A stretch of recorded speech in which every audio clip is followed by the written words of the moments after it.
Here is the head of the Central Bureau of Excise and Customs, Vanaja Sarna, speaking exclusively to CNBC TV18 Sapna. Remember, just yesterday we saw a notification coming in from the centre asking companies to cut prices, and we are now seeing that movement going forward.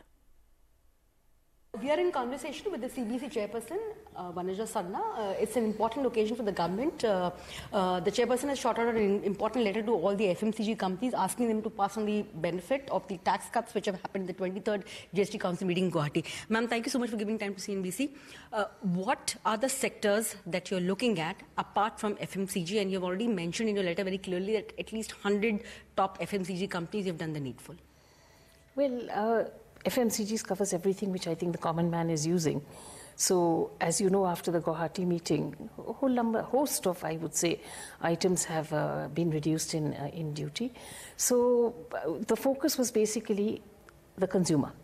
So I wanted to make sure, and the government wanted to make sure that whatever the decision was taken by the GST Council gets passed on to the consumer, because that was the whole purpose of the reduction. Therefore, I wrote this letter. And even before that, the finance minister had been appealing to industry. In fact, the revenue secretary has also been saying so. And I just said it in the form of a letter, and I thought, let me address the top 100 odd, industries in this area, just to ensure. And all I wanted was a little assistance. So mine was more in the form of an appeal that, and this, a lot of people have asked me that, do you think this is interfering in pricing and interfering in the company? It's not like that. The idea was that the FMCG guys, we're all in it together, wanting to allow the consumer to get the benefit. So it's really work together, and that's exactly the cooperation I've been asking for. Ma'am, any other sectors that you'll be covering or you'll be looking at as of now, ma'am?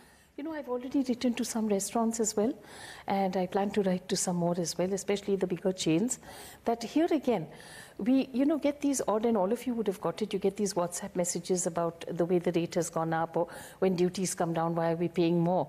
So again, just to sensitize everyone that I know that you've had an ITC before and you may not have it now, but your rate has also come down substantially. So some way the consumer has to see that benefit. Ma'am, are you going to look at any kind of a benchmark over here? Because, how does the industry know that this is how much the benefit has to be passed on? Because, they'll have some cost of their own, like rentals, etc., or even dealer margins. For example, manufacturing, the electronic sector will say that, we have done the needful as the manufacturer, but then the rest is a dealer chain and so on and so forth. So how do you ensure this? What is the benchmark? Will you be looking at benchmarks like up to 5%, up to 10%? Because your letter says very clearly that the benefit that is to be passed on should be commensurate with the rate reduction. Yeah, absolutely. I mean, there is a rate reduction.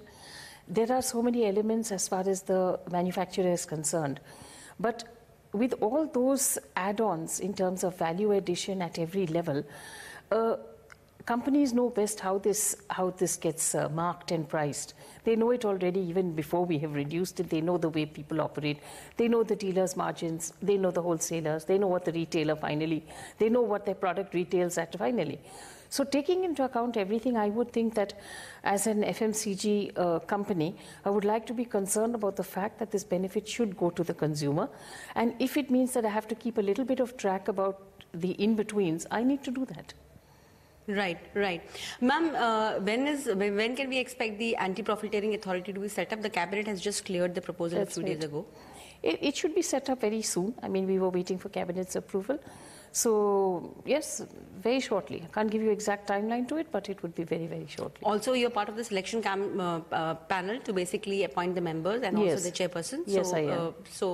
Has the meeting been held or it will be held now? No, it will be held. Right. Ma'am, again, on that front, one question that's doing the round is industry is asking that will you come out with some further mechanism? Because as I asked earlier, that will there be certain benchmarks? Because a couple of months ago, what the government has done is you have put out a broad framework. That's what we understand. And the process and the timelines and, which are the authorities and stuff like that. Yeah. But it'll have to be a bit more specific. So will you adopt a model like, say, Australia or Malaysia, for example? See, we have to look at our own situation and how it looks, within our own country. But we definitely, as you know, there are 3 levels of committees. There's the state level, there is a standing committee, and then there is the anti-profiteering authority. So, yes, right now we haven't got that many applications, but I expect that they will come. So as and when they come in, we are also working on some kind of a, standard to have, so that the approach to the entire subject is uniform across the board for all committees which are state committees. So we would actually like to have some kind of a standard operating procedure in place to ensure that there's uniformity in the way the whole matter is approached. So hopefully that should also happen. So the CBEC chief, we also caught up with the